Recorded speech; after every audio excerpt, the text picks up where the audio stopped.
আসসালামু আলাইকুম। সবাইকে স্বাগত জানাচ্ছি আমার আজকে নতুন আরেকটি রেসিপি দেখার জন্য। আমি আজকে আপনাদের সাথে ভীষণ মজার একটি শালগমের রেসিপি শেয়ার করব। শালগম খেতে অনেকেই পছন্দ করেন না, তো যারা শালগম খেতে পছন্দ করেন না তারাও যদি ঠিক এইভাবে শালগমটা রান্না করেন, আশা করি আপনাদের কাছে অবশ্যই ভালো লাগবে। এই শালগম রান্নাটা শুধু ভাত দিয়ে নয়, আপনারা রুটি পরোটার সাথেও খেতে পারেন, অসম্ভব মজার হয় খেতে। তো আশা করি আজকের এই রেসিপিটি আপনাদের কাছে অবশ্যই ভালো লাগবে। চলুন দেখে নিই রান্নাটি করতে কি কি লাগছে। প্রথমে আমি শালগমগুলো কেটে নিব। এখানে মাঝারি সাইজের 600 গ্রাম ওজনের 2টি শালগম নিয়েছি। তারপর আমি শালগমের খোসাটা ছাড়িয়ে নিয়েছি। শালগমের খোসাটা কিন্তু ঠিক এরকম করে মোটা করে ফেলে দিতে হবে। শালগমের খোসা কিন্তু পাতলা করে ছাড়ানো যাবে না, তাহলে খেতে ভালো লাগবে না। তো ঠিক এইভাবে করে মোটা করে আমি খোসাগুলো ছাড়িয়ে নিয়েছি। তারপর ঠিক এরকম করে ছোট ছোট করে টুকরোগুলো করে নিচ্ছি। এই রান্নাটিতে ঠিক এরকম করে টুকরোগুলো করতে হবে। একইভাবে আমি 2টি শালগম এরকম করে টুকরোগুলো করে নিব। তো এইভাবে শালগমগুলো টুকরো করে নেওয়া হয়েছে। এখন এই শালগমের টুকরোগুলোকে ধুয়ে নিব। অবশ্যই এরকম করে টুকরোগুলো করতে হবে কিন্তু। তারপর আমি এখানে নিয়েছি মুরগির বুকের মাংস 350 গ্রাম। ঠিক এরকম করে টুকরোগুলো করেছি, একদম ছোটও না আবার একবারে বেশি বড়ও না। এরকম করে টুকরোগুলো করে ধুয়ে পানিটা ঝরিয়ে নিয়েছি এখানে। আর নিয়েছি এখানে বড় সাইজের 4টি টমেটো, এরকম টুকরো করে নিয়েছি। তো এই টমেটোগুলো দেশি টমেটো, আমি এখানে 4টি নিয়েছি। তারপর নিয়েছি পেঁয়াজগুলো আমি এরকম করে টুকরো করেছি। এখানে 1 কাপ পেঁয়াজ কুচি নিয়েছি, মানে পেঁয়াজের টুকরো নিয়েছি। তারপর আমি এখানে শালগমগুলো এরকম ডুবো পানি দিয়ে একটা হাঁড়িতে চুলায় বসিয়ে দিয়েছি। চুলার আঁচটা ফুল আঁচে রেখে যখন বলক এসেছে 5 মিনিট সিদ্ধ করে নিয়েছি। তো 5 মিনিট অপেক্ষা করার পর আমি এই শালগমের টুকরোগুলোকে একটা ছাঁকনিতে ছেঁকে নিব, পানিটা ঝরিয়ে নিব। তারপর আমি মূল রান্নাতে চলে এসেছি। এখানে চুলায় একটা প্যান বসিয়ে দিয়েছি। প্যানটা গরম হয়ে যাওয়ার পর 1/3 কাপ সরষের তেল দিয়ে দিলাম। তারপর তেলটা গরম হয়ে যাওয়ার পর 4টি এলাচ, 2 টুকরো দারচিনি, 2টি তেজপাতা দিয়ে দিলাম। তারপর দিয়ে দিচ্ছি পেঁয়াজের টুকরোগুলো। এখন আমি এই সব কিছু একসাথে ভেজে নিব।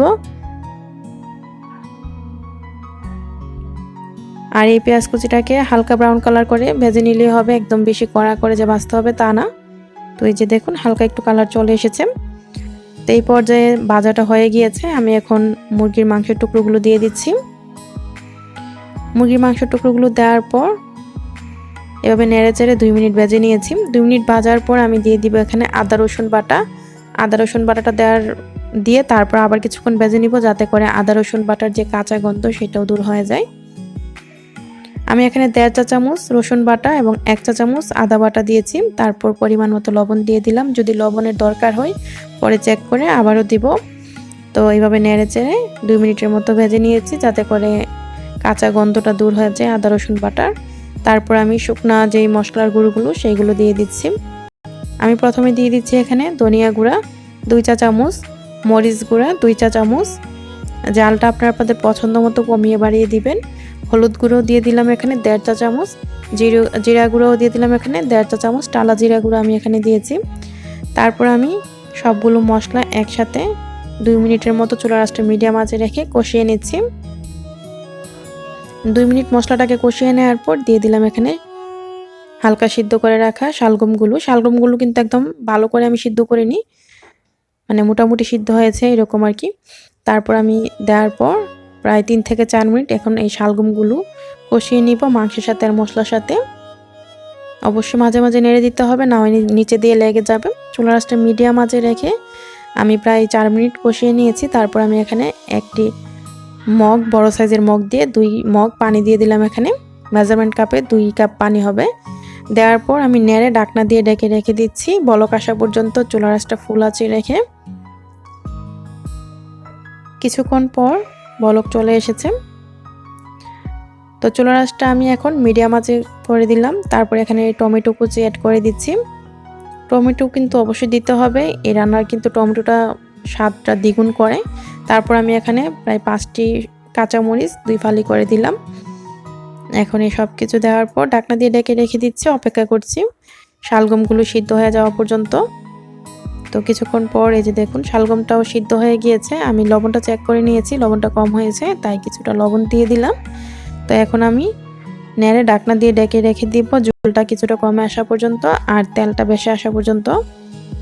আর আমি মাঝখান দিয়ে এখানে 1 চা চামচ দিয়ে দিচ্ছি গরম মশলার গুঁড়ি। এই গরম মশলার গুঁড়িটা কিভাবে করতে হয় আমার চ্যানেলে কিন্তু রেসিপি দেওয়া আছে, আপনারা দেখে নিতে পারেন, লিংক ডিসক্রিপশন বক্সে দেওয়া থাকবে। এখানে 1 চা চামচ গরম মশলার গুঁড়ি দেওয়ার পর ঢাকনা দিয়ে ঢেকে রেখে দিচ্ছি তেলটা বেশি আসা পর্যন্ত। চুলার আঁচটা আমি মিডিয়াম আঁচে রেখেছি। কিছুক্ষণ পর এই যে দেখুন তেলটা কিন্তু বেশি এসেছে আর ঝোলটা অনেকটা কমে গিয়েছে, এরকম মাখা মাখা হয়েছে। তো এই পর্যায়ে আমি ধনেপাতা কুচি অ্যাড করে দিব। আমি এখানে ধনেপাতা কুচি দিয়ে দিলাম। ধনেপাতা কুচিটা দেওয়ার পর নেড়ে তারপর আমি চুলাটা বন্ধ করে দিচ্ছি। ধনেপাতা কুচি দেওয়ার পর আর চুলাটা অন রাখছি না, তো আমি চুলাটা এই পর্যায়ে বন্ধ করে দিয়েছি। ধনেপাতা কুচিটা সব কিছুর সাথে মিশিয়ে দিলাম আর চুলা থেকে এই প্যানটা আমি নামিয়ে নিয়েছি। তো এই যে দেখুন রান্নাটি নিশ্চয়ই দেখি বুঝতে পারছেন, দেখতে যতটা সুন্দর হয়েছে খেতেও কিন্তু ততটাই মজার হয়েছে। আমি একটু বেড়ে দেখাচ্ছি আপনাদেরকে। ঠিক এরকম মাখা মাখা করে রান্নাটি করতে হবে। এই রান্নাটি খেতে অসম্ভব মজার হয় গরম ভাতের সাথে কিংবা রুটি পরোটার সাথেও খেতে অনেক ভালো লাগে। আপনারা কিন্তু অতিথি আপ্যায়নে এই রান্নাটি করতে পারেন, অনেক বেশি মজার হয় এই শালগমের রান্নাটি। যারা শালগম খেতে পছন্দ করেন না তারা ঠিক এইভাবে রান্নাটি করে দেখবেন, আশা করি আপনাদের কাছে অবশ্যই ভালো লাগবে। আশা করি আমার আজকের এই শালগমের নতুন রেসিপিটি আপনাদের কাছে ভালো লেগেছে। যদি রেসিপিটি ভালো লাগে লাইক কমেন্ট শেয়ার দিয়ে সাথেই থাকবেন এবং চ্যানেলটিকে সাবস্ক্রাইব করবেন। রেসিপিটি দেখার জন্য আপনাদের সবাইকে অসংখ্য ধন্যবাদ। সবাই ভালো থাকবেন, আমার জন্য দোয়া করবেন। আল্লাহ হাফেজ।